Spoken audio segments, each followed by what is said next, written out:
J'ai perdu la souris. Ah.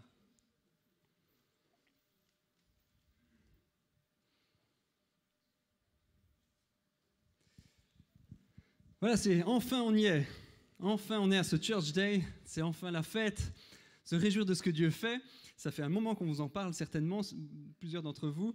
Et on y est, ce temps de festif où on peut voir les uns les autres ce que chacun fait, et surtout ce que c'est que le centre de vie en 2023. C'est l'occasion de se réjouir. Merci Seigneur pour sa fidélité, pour sa bonté. Merci à chacun d'entre vous pour cet engagement.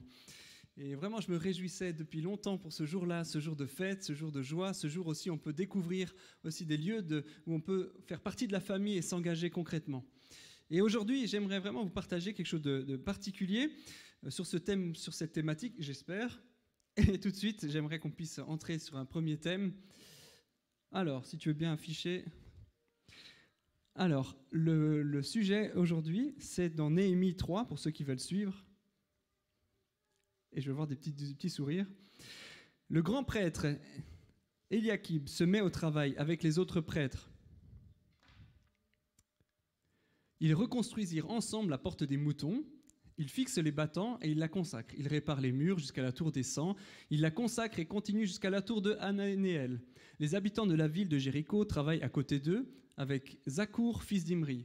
Les habitants de Séna reconstruisent la porte des poissons. Ils posent ses cadres, fixent ses battants avec ses barres et ses verrous. Voici les ouvriers qui travaillent à côté d'eux. Mérémoth, fils d'Ouria et petit-fils de Akos, je dirais. Meshulam, fils de Berekia et petit-fils de Méchézabel, puis Zadok, fils de Baana. Ensuite, il y a les habitants de Tekoa. Pourtant, leurs notables refusent de travailler sous les ordres des chefs de chantier. Yoyada, fils de Passéa, et Meshulam, fils de Besodia, reconstruisirent la porte de Yeshana. Voici les ouvriers qui travaillent à côté d'eux. Je vous ai passé les prénoms, à moins que vous cherchiez une liste pour votre prochain petit garçon. À côté d'eux, il y a Ouziel. Je passe un peu plus loin. À côté d'eux, il y a un peu plus loin. À côté de lui, plus loin. Je vous passe les détails, vous avez compris l'idée. Nous reconstruisons enfin le mur, nous le réparons jusqu'à la mi-hauteur, tout autour de la ville. En effet, chacun travaille de tout son cœur. Vous dites, ouais, il est encore un peu fiévreux, Cyril, là, il nous fait quoi avec une espèce de liste de gens qui travaillent. À quoi ça nous parle? Qu'est-ce que ça veut nous dire aujourd'hui? Alors peut-être je suis encore un peu fiévreux, mais ce que je veux dire, c'est qu'il y a vraiment quelque chose de fort que le Seigneur m'a mis sur le cœur aujourd'hui. Quelle idée de prêcher là-dessus? Et pourtant, on voit ici un peuple qui a été décimé, déporté. Leur capitale, le lieu de leur fierté, a été détruit. C'est la désolation. Mais pourtant, il y a Néhémie, c'est un homme qui venait échanson du roi, de l'empereur Artaxerxès, je vais essayer de le dire bien à chaque fois, qui travaille à son service et qui d'un coup entend des nouvelles de son frère qui lui dit « mais la ville de Jérusalem est détruite ». Et là, il pleure, il se rend compte à quel point sa ville, sa fierté, ses origines sont complètement en ruine. Et il a à cœur d'un coup de venir et de reconstruire. C'est un projet qui naît dans son cœur. Et il vient réussir à convaincre l'empereur de repartir avec non seulement des lettres d'autorisation, de la motivation, des ressources pour reconstruire la cité. En tout cas, rebâtir les murailles et repeupler cette ville-là, redonner la splendeur à cette ville. Ce qui est fascinant, c'est que malgré les lacunes administratives, vous imaginez dans un pays qui est complètement détruit, où il ne reste plus grand-chose, où il n'y a plus forcément de personnes qui sont employées au bon endroit, ça doit être vraiment difficile. Malgré l'ampleur de la tâche, ils étaient tous occupés à reconstruire leurs murailles, ils prennent le temps de noter chacun des noms de ceux qui viennent construire. Les uns après les autres, et si on regarde comment ça se passe, ils font tout le tour de tout Jérusalem et ils expliquent chaque portion, qui c'est qui était en charge et qui l'a reconstruite. Vous imaginez, c'est quand même incroyable. Et d'un coup, j'étais fasciné dans mon cœur en me disant, mais c'est génial. Des gens qui étaient là, perdus, désolés, ils ont commencé à prendre leur truelle, à commencer à prendre des cailloux, les pierres, les reconstruire, les mettre, et d'un coup, ils figurent dans la Bible. Leur nom est inscrit dans l'éternité, c'est devenu faisant partie de la parole de Dieu. Leur simple nom, le petit travail qu'ils ont effectué pendant cette courte période leur a fait figurer dans la Bible. Et je trouve génial cette puissance, la puissance de ce message. Et Et c'est beau de me rendre compte à quel point ce que tu fais pour lui a de l'importance pour l'éternité. Il y a une résonance pour une petite tâche, même pratique, peut d'un coup avoir une portée éternelle. Quelque chose qui peut se faire simplement, dans l'obéissance, parce qu'il le fallait, d'un coup peut avoir une... Vous imaginez si ça a été mis comme ça dans la Bible, ce que ça représente dans l'éternité, ce que toi tu fais dans ton secteur avec fidélité de tout ton cœur. Ça a une portée incroyable, éternelle. Quel impact, quelle résonance. Nos actions ont une résonance éternelle. Est-ce qu'on en est conscient aujourd'hui? Ce qu'on peut faire aujourd'hui, même pratiquement, c'est pas une œuvre spirituelle extraordinaire, c'est pas des actions fabuleuses, c'est pas faire tomber un Goliath, c'est pas faire des actions extraordinaires. Il s'agit simplement de reconstruire une muraille à un moment donné, de prendre à cœur une tâche que le Seigneur a relevée dans leur cœur et de le faire avec fidélité jusqu'au bout.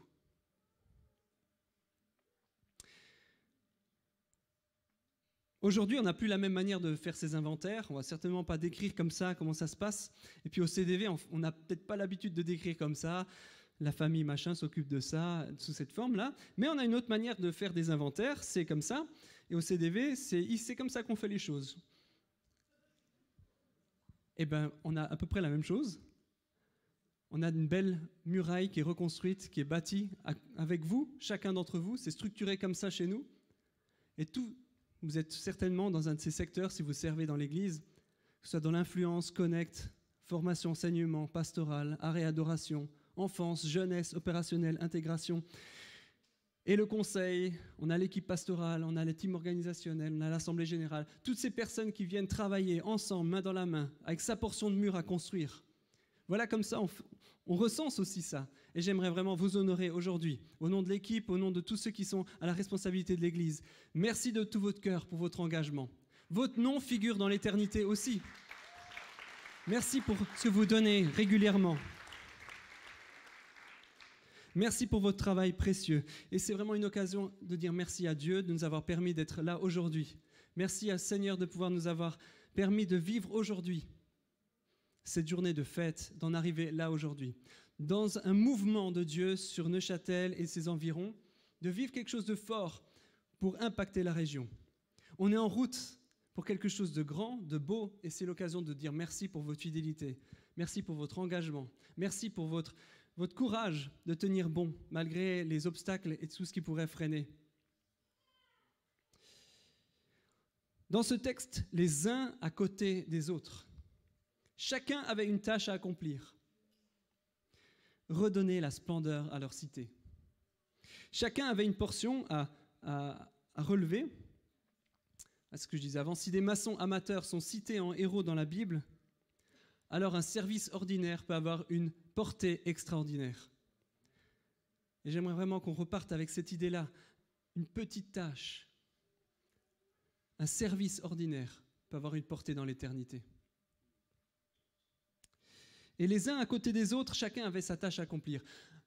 Dans 1 Corinthiens 12, le corps forme un tout, mais a pourtant plusieurs organes. Et tous les organes du corps, malgré leur grand nombre, ne forment qu'un seul corps. Il en va de même pour Christ.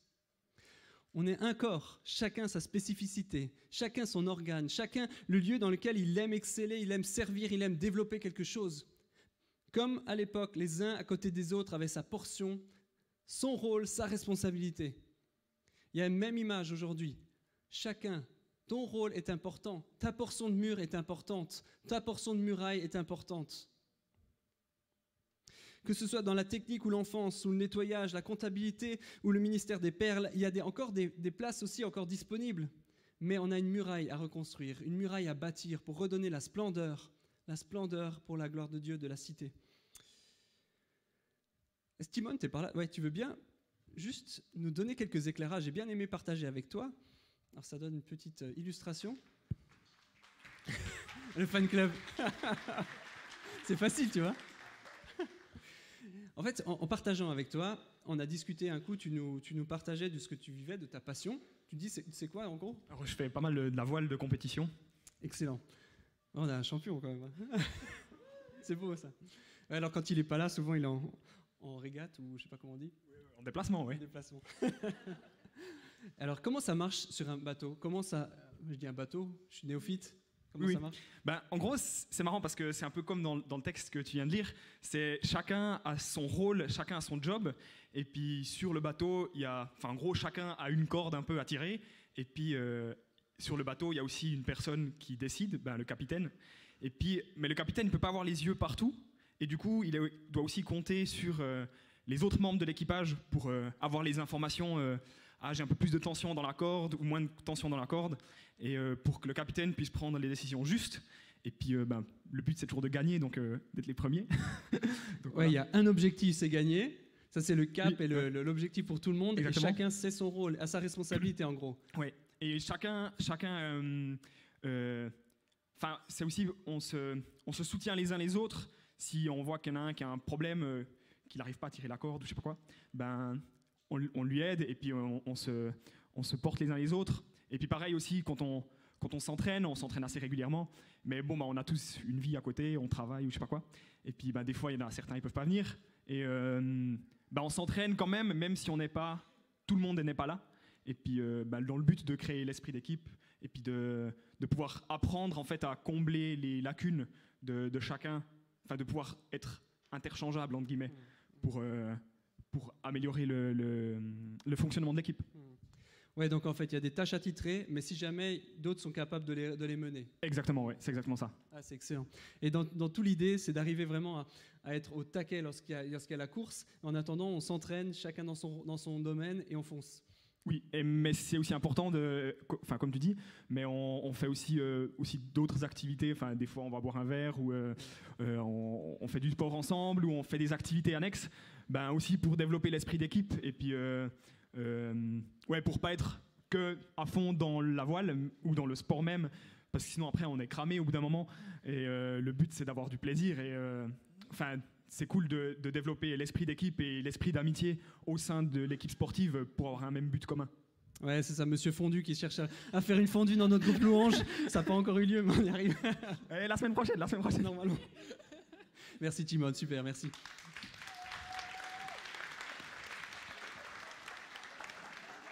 Il y a quelques clés que je trouve intéressantes vraiment dans ce qu'il partage. C'est déjà de savoir le rôle de chacun qui est défini, qui est clair. Chacun joue dans son couloir, chacun mène bien sa mission.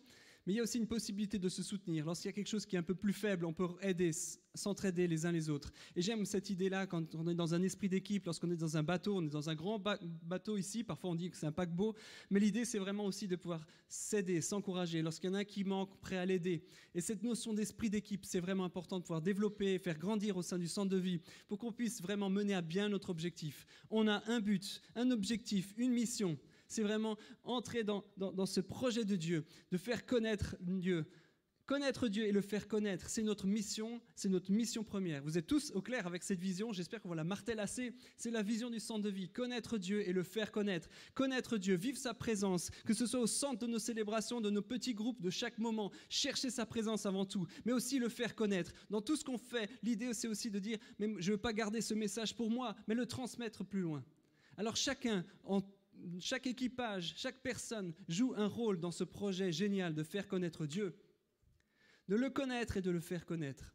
Mais si chacun ne joue pas son rôle et sa partition et son service, on ne va pas y arriver.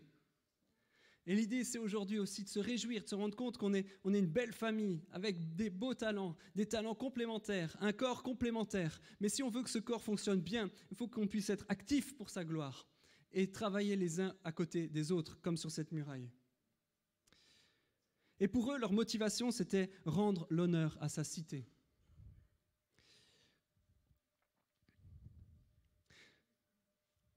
Alors ça, c'est un passage qui me dit, mais vous direz, ouais, il parle de muraille, mais ça a quoi à voir avec nous aujourd'hui au centre de vie? Et puis d'un coup, il y a un verset qui revient à partir des murailles, et on trouve ça dans Apocalypse 21. Il me transporta en esprit sur une grande et haute muraille, et me montra la ville de Sainte Jérusalem qui descendait du ciel, d'auprès de Dieu. Elle rayonnait de la gloire de Dieu. Son éclat ressemblait à celui d'une pierre très précieuse, d'une pierre de jaspe transparente comme du cristal. Elle était entourée d'une grande et haute muraille, avec 12 portes. Et à ces 12 portes 12 anges. Des noms y étaient inscrits, ceux des 12 tribus d'Israël. Et il y avait à l'est 3 portes, au nord 3 portes, au sud 3 portes et à l'ouest 3 portes. Et la muraille de la ville avait 12 fondations qui portaient les noms des 12 apôtres de l'agneau. Il y a clairement un parallèle entre cette muraille et l'église qui est bâtie sur les apôtres, sur les fondements de l'église qui sont une église universelle qui grandit. La Nouvelle Jérusalem est composée de tous ceux, de tous les croyants. Mais cette idée de muraille, elle est présente. Elle est présente pour faire ce parallèle, de rendre la splendeur à cette cité, rendre la gloire à cette cité. Le principe, c'est de pouvoir être sans tache ni ride lorsqu'il y a le retour de Jésus. De pouvoir nous préparer, faire bien les choses pour être sans tache ni ride.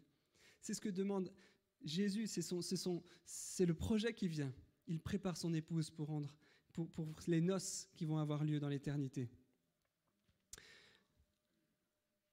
Travailler la muraille, c'est rendre l'Église belle et radieuse pour Dieu. Et dans cette journée, j'aimerais vous inviter à rendre belle l'Église. Une nouvelle page s'ouvre certainement pour le centre de vie. Il y a quelque chose de neuf, de frais qui vient. On va entrer dans une nouvelle ère. Il y a quelque chose de neuf qui commence à s'annoncer. On veut vraiment entrer dans une session où on cherche à viser, à rendre beau, belles les choses, à entrer dans un niveau d'excellence plus grand, à vraiment travailler de tout notre cœur, à rendre les choses plus belles. Ça fait 2 ans qu'on a peut-être travaillé après le Covid, on a développé des choses, rebâti des choses. Mais maintenant, je crois qu'il y a une saison nouvelle qui arrive, on pourra entrer dans un niveau d'excellence plus élevé. Est-ce qu'on est prêt à entrer dans cette saison-là ? On aimerait mieux travailler les multimédias, on aimerait mieux travailler l'expérience qu'on vit ici, on aimerait mieux travailler les lives, ce qui est publié sur le net, on aimerait mieux travailler le service pour les enfants, l'accueil, l'intégration. Toutes choses, on aimerait vivre l'excellence pour que ce puisse être un sujet de fierté.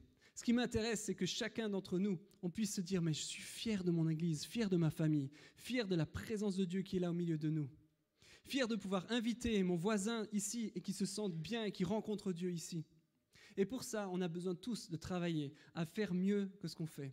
La louange, travailler mieux. On a plein de niveaux et ensemble, je suis sûr qu'on peut monter d'un niveau pour rendre l'Église belle, pour rendre l'Église vraiment radieuse et qu'elle brille dans la région, qu'elle ait un impact. On ne fait pas ça pour rien. Dieu nous a donné des promesses aussi d'avoir un rayonnement, un impact. Et pour ça, on ne peut que le vivre si on y travaille tous, main dans la main, chacun sa portion, à rebâtir la muraille. Il y avait un moment, vous avez vu dans le texte, on était à mi-hauteur de la muraille. Et puis, on a redonné un élan pour aller jusqu'en haut. Et je crois que c'est un temps maintenant où on était à mi-hauteur. Et Dieu veut nous encourager à rebâtir plus haut, à viser une excellence plus grande et un impact plus grand dans la ville. Soyons fiers d'appartenir à cette magnifique Église. Je suis fier d'être vos amis, vos frères. Je suis fier d'être avec vous. Sommes-nous prêts à faire beau, à nous faire belle pour Jésus ? Sommes-nous prêts ? Il y en a beaucoup qui prient pour un réveil, pour vivre quelque chose de nouveau, pour vivre un élan de son esprit, quelque chose de neuf, où de nombreuses personnes sont attirées à Dieu. Mais pour ça, on doit aussi continuer de se préparer à accueillir, se préparer pour ce réveil. Comment on y arrive ? Je ne me souviens plus de Mosaï. Oui, la Nouvelle Jérusalem préparée comme une mariée s'est faite belle pour son époux. Honneur, fierté, gloire. D'abord, c'est une histoire de cœur. Vous avez vu dans le texte, Néhémie parle, il dit « En effet, chacun travaille de tout son cœur. » De tout son cœur. C'est la passion d'abord. La passion du royaume de Dieu. La passion de faire connaître Dieu. Une histoire de cœur avant tout. Servir, si c'est mettre un joug à chacun, ça ne m'intéresse pas, c'est nul. Juste travailler pour de l'excellence, ça ne sert à rien. Mais travailler pour notre Maître, pour notre Seigneur, comme je l'ai parlé déjà il y a quelques semaines en arrière, c'est ça l'essentiel. Une histoire de cœur avant tout. Je ne sais pas si... Naï, tu veux bien venir à un moment donné et nous partager comment tu as vécu le service au centre de vie ?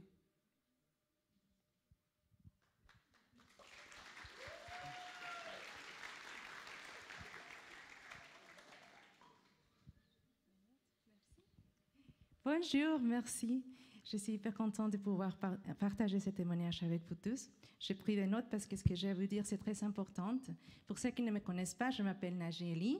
Je suis arrivée en Suisse en 2020, en pleine pandémie. En fait, les jours même de mon arrivage, c'était comment dire, la fermeture des frontières avec la Suisse. Et bon, là, je suis arrivée, j'ai quitté mon pays, j'ai tout abandonné, mon travail, ma famille, mes amis, et j'ai suivi un rêve, un idéal. Et dès que je suis arrivée, vite fait, je me suis rendu compte que les choses n'allaient pas se passer comme je pensais. Malheureusement, c'était une période très, très, très compliquée dans ma vie. J'ai pleuré toutes les larmes de mon corps. J'étais dévalorisée. J'ai beaucoup souffert. Je me sentais effacée. Je sentais que j'avais perdu ma voix. Les couleurs de la vie, petit à petit, se sont éteintes devant mes yeux. C'était une période assez dure pour moi, très, très compliquée. Une histoire triste. Mais au milieu de tout ça, il y a quelque chose qui m'a aidé à me remettre debout. Quelque chose qui m'a aidé à surmonter tout ça.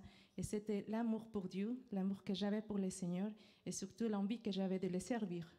Parce que déjà, je servais au Mexique pendant 3 ans, déjà au ministère de l'accueil. Mais en 2014, j'ai fait une prière et j'ai dit, Seigneur, envoie-moi, comme c'est écrit dans Ésaïe 6. J'ai dit, Seigneur, je veux te servir. Et le Seigneur écoute notre prière. Hein. Quand j'ai abandonné tout, je ne m'attendais pas à tout ce que j'allais vivre ici. Et une chose qui m'a sauvée, c'était justement m'impliquer à l'Église, être accueillie pour vous tous, mais aussi servir le Seigneur. Le service, c'est quelque chose que j'ai à cœur depuis longtemps, peut-être toute ma vie, mais servir avec l'amour de Dieu, parce qu'on le fait par amour. Hein. C'est quelque chose qui m'a vraiment aidé à traverser cette preuve qui était vraiment dure. Et vous savez, là-bas, à l'église où j'étais avant, on devait attendre 3 ans de formation en enseignement biblique pour pouvoir servir. Et dans la 2e année, il y avait quelqu'un qui venait avec des flyers nous montrer les services qu'il y avait dans l'église. Et là, on pouvait choisir. Je me souviens les jours que cette personne est venue avec les flyers, j'étais tellement contente. Je me disais, c'était un honneur pour moi. C'était vraiment un honneur et un privilège pour finalement pouvoir servir le roi des rois. Et ici, on a aujourd'hui le Church Day. Alors, je vous invite à découvrir le secteur parce que c'est une bonne occasion pour le faire. Parce que des fois, on n'est pas sûr des dons et talents que Dieu nous a donnés. Alors, il faut se renseigner, s'informer, vivre les choses. Et après, Dieu, bien sûr, prier pour suivre la direction de Dieu. Et après, c'est Dieu qui va mettre cet amour et cette joie dans notre cœur pour servir là où on va trouver notre place. Et vous savez, je voudrais dire aussi, avant de partir, j'étais quand même consulté mes pasteurs qui étaient à l'époque au Mexique. Et là, ils m'ont venu, ils ont prié pour moi. Ils m'ont donné une parole, ils m'ont dit, là, l'église où tu vas maintenant, ça deviendra chez toi. Et vous savez, c'est vrai, c'est juste. Là, je me sens vraiment accueillie pour vous tous. En servant Dieu, parce que justement, quand je vous ai parlé de cette situation très, très dure que j'ai vécue, au milieu de tout ça, les services, ça jouait un rôle très, très important. Et en servant, sans me rendre compte, j'étais venue. Parce qu'on ne sert pas pour avoir une bénédiction ou pour obtenir quelque chose de Dieu. C'est simplement avoir notre cœur disposé à Dieu et il va nous utiliser, il va nous rendre capables. Alors quand j'ai commencé à servir, sans me rendre compte, j'ai trouvé une famille, j'ai trouvé des amis, j'ai trouvé une équipe merveilleuse de travail. Et ça, c'est quelque chose que c'est une bénédiction, un cadeau du ciel. Et c'est pour ça que je suis là, parce que je vous encourage vraiment à servir le Seigneur. Vous savez, on sert le roi des rois. C'est un honneur, un privilège. On doit le faire avec joie, avec amour. Parce que c'est lui qui est le roi. Et quel autre privilège et quel autre honneur plus grand qu'être au service du Seigneur. Le service, j'ai dit toujours, j'ai du mal à prononcer, mais c'était ma bouée de sauvetage. Au moment quand j'en avais besoin, je me suis accrochée de Dieu et j'ai dit, Seigneur, c'est toi qui vas faire quelque chose, parce qu'autrement, je ne sais pas, j'aurais tombé dans une dépression dévastatrice, je vous promets. Je ne sais pas dans quel état je m'aurais trouvée, mais c'est le Seigneur qui m'a aidé à surmonter ça. Alors, des fois, on pense que quand on donne, vous savez, quand je suis à l'accueil, je pense toujours que je suis en train d'accueillir les enfants du Seigneur, que je suis en train de l'accueillir lui-même. C'est avec joie que je sers à l'accueil. Mais aussi, quand on va à Go and Shine à l'extérieur, c'est comme si je pense, Seigneur, c'est toi qui est allé, qui a abandonné, qui a laissé de côté pour un moment les 99 brebis, voilà, pour aller chercher cette brebis. Et là, ça, c'est ce que je sais que je fais quand je sors avec l'équipe d'évangélisation. Parce qu'un jour, cette brebis, c'était moi. Et ça me donne beaucoup de joie dans mon cœur. Et OK. Là, j'arrive à la fin de mon message. Je vous encourage vraiment à profiter de ces jours et à commencer ce voyage au service du royaume, au service du roi des rois, à vraiment s'investir et à savoir et que ce soit la bonne motivation, que c'est par amour par Dieu et qu'on sache que dans ce chemin merveilleux, dans mon cas, Dieu m'a guéri, Dieu m'a aidé à ne pas être détruit complètement. Et je vous invite vraiment à vivre cette expérience, que c'est magnifique. Soyez bénis, merci beaucoup.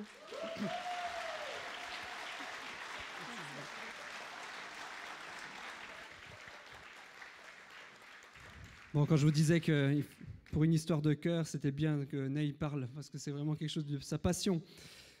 Première clé, chacun travaille de tout son cœur. Le deuxième, ne pas céder au découragement. On voyait que les forces des porteurs de fardeaux vont faiblissant et il y a tellement de décombres que nous ne parviendrons pas à reconstruire la muraille. Il y a beaucoup d'endroits où on peut être découragé parce qu'il y a trop de choses à faire. On est découragé parce qu'il y a beaucoup de travail. C'est dur, c'est difficile. Et beaucoup d'entre vous sont passés par ce moment de découragement et de faiblesse. Mais pour ceux qui réussissent à traverser cette période, ceux qui se confient en Dieu et qui croient que Dieu est la force, les ressources pour avancer, pour ceux qui continuent à croire en la vision, il y a de l'espérance et il y a une clé au bout. Et lorsqu'on combat, on part au-dessus du découragement. Lorsqu'on a le Seigneur honore aussi, redonne des forces nouvelles, redonne des ressources nouvelles et permet vraiment d'accomplir à bien sa mission. 3, ne pas se laisser intimider devant les obstacles. Les gens voulaient nous effrayer, ils se disaient, ils baisseront les bras et leur travail ne se fera pas. Maintenant, mon Dieu, fortifie-moi.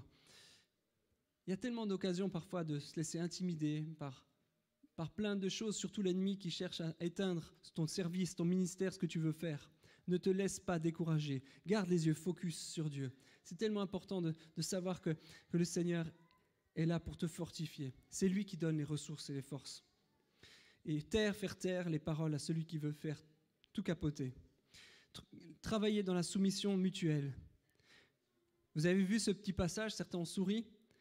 Pourtant, leurs notables refusent de travailler sous les ordres du chef de chantier. Et parfois, on croit que voilà, notre statut nous enlève ou on se retire. On ne veut pas s'abaisser à faire des choses simples. Mais mes amis, je crois que le service, ça nous concerne tous. C'est une histoire qui nous concerne tous. On est tous motivés pour travailler les uns avec les autres, en se soumettant lorsque quelqu'un a une responsabilité, en se soumettant les uns aux autres. Et ça, c'est une des clés qui est essentielle. Si on veut progresser, monter d'un niveau, monter dans l'excellence, c'est de pouvoir entrer dans quelque chose où on se soumet les uns aux autres, où lorsque quelqu'un a été établi comme responsable, on va entrer dans ce qu'il a proposé. Je ne parle pas que de moi. C'est vraiment l'idée de se soumettre les uns aux autres. Et justement, les notables se soumettaient au chef des chantiers lorsque ça marchait. Et il n'y avait pas cet esprit rebelle parfois qui nous empêche de vouloir vraiment accomplir la mission qui est prévue. Ensuite, une des clés qui a permis que ça marche pour Néhémie, c'est des leaders qui soutiennent les équipes. Il était dit, quant au chef, il soutenait toute la communauté de Juda. Et tous les leaders qu'il peut y avoir dans chacun des secteurs sont là pour vous soutenir, pour aider les équipes, pour permettre que ça puisse se développer. Ce n'est pas l'idée du leader qui donne les ordres, c'est l'idée du leader qui soutient et qui aide à ce que la mission soit menée jusqu'au bout. Lorsqu'il y en a un qui est fatigué, essayer de trouver des relèves, d'essayer que chacun trouve sa place. Une des clés pour continuer à grandir, c'est d'avoir effectivement des leaders qui soutiennent, des leaders qui encouragent, des leaders qui lèvent. Et 6, des responsables à la tête qui sont persévérants, inspirants et sages. J'ai mis ça comme ça, des Néhémies comme ça. Alors là, ça c'est pour moi, c'est une belle claque. Vous savez combien je prie tous les jours que le Seigneur me donne sagesse, me donne vraiment d'avoir de l'amour, de la sagesse pour mener à bien cette mission. Et c'est ma prière constamment. Et je viens vraiment humblement. Je ne suis pas un TD Jake, je ne suis pas peut-être un Fabrice Martorano ou Yvon Carluère. Je n'ai pas cette capacité. Mais par contre, j'ai envie de nous servir chacun et qu'on mène à bien la mission que Dieu nous a confiée. Qu'on puisse ensemble aller jusqu'au bout et rendre de nouveau la splendeur dans la portion de muraille qu'est le centre de vie, dans tout le royaume de Dieu. Qu'on puisse vraiment s'atteler à faire quelque chose de beau, faire quelque chose d'excellent, quelque chose qui rende gloire à Dieu. Comment tu peux faire ça? Aujourd'hui, c'est le jour essentiel. Renseigne-toi. Il y a peut-être un service que tu as ou des dons, des capacités que tu es prêt à mettre au service. Aujourd'hui, il y en a partout. Il y en aura encore d'autres qui vont sortir comme des champignons. Découvre. Découvre un secteur. Découvre quelque chose. Commence. Renseigne-toi sur les besoins. Quelque chose qui m'avait frappé, c'est que Néhémie, la première chose qu'il fait, il passe des nuits, il fait le tour de la muraille, il dit où est-ce que c'est cassé, où est-ce qu'il faut du boulot. Et pour y arriver, il faut un petit peu se dire, mais voilà, je suis prêt à relever le défi là où il y a un manque. Je suis prêt à relever là où il y a quelque chose qui est défaillant.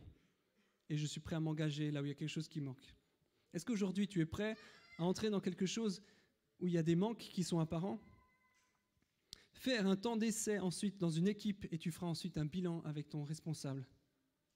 Je vais déjà un peu plus vite parce qu'on arrive au bout du message. Mais juste, voilà, en parlant des failles et des défaillances, voilà où on en est actuellement. Sans pression aucune, mais au moins, il y a les besoins. Au bar, 3 équipiers, Welcome 6 équipiers, Sono 1, projection 2, Sainte-Seine 5, Parking 5, pour y a les events en tout cas, pour commencer. Offrande 8 personnes, Enfance 14, 8 si on veut séparer encore des groupes. Il y a des besoins qui sont clairs, il y a des pans de muraille où il manque des ressources pour y arriver. Peut-être que c'est par là que tu peux commencer à servir. Tous les renseignements, vous les trouverez partout. Ce n'est pas une pression, mais c'est dire si on veut rendre les choses belles, si on veut permettre d'accueillir les gens, permettre que le royaume de Dieu progresse, ça commence aussi par servir à des choses toutes pratiques comme ici. Renseigne-toi sur les besoins, essaye là où tu peux et fais le point après ton leader pour t'orienter peut-être sur une autre voie. On avait encore juste pour terminer là-dessus, la semaine dernière on était à Paris, à MLK, l'église MLK, et puis on avait des magnifiques discussions, bref, on passe les détails, on pourra peut-être en parler plus. Mais il y a une chose qui m'a vraiment marqué, c'est une personne qui est vraiment en grande responsabilité au niveau de tout un pan de l'église actuellement. Il me disait, mais moi j'ai commencé à MLK parce qu'en fait il y avait un besoin à l'enfance, j'ai commencé à servir là, il y avait un besoin et j'ai commencé à servir, à m'investir. Et cette personne-là, elle a commencé à servir vraiment là où il y avait un besoin. Et quelques années plus tard, au fur et à mesure, son service, sa personne, ses caractères a été tellement vu, éprouvé que je dis mais prends une place autrement. Elle a été prise pour des responsabilités bien plus grandes. Mais commence là où tu peux. Commence là où il y a un besoin. Commence par là. Et ensuite, le Seigneur te fera entrer là où tu es à l'aise, là où tu as des compétences pleines. Mais ça mérite de juste commencer quelque part. Voilà, c'est un message un peu plus court. L'idée, c'est vraiment de se dire, mais est-ce qu'ensemble, on est prêt à rebâtir, rendre la muraille belle, la portion que Dieu nous a confiée du centre de vie? Est-ce qu'on est prêt ensemble à passer un nouveau niveau et avancer, travailler ensemble pour rendre les choses belles pour le Seigneur? Que sa présence soit au milieu de nous, qu'on ait le cœur et la passion pour les perdus et qu'on puisse avancer ensemble dans cette belle mission. Ça vous va? Amen.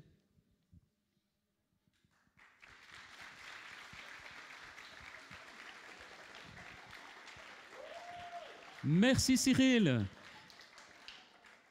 Heureusement que tu n'es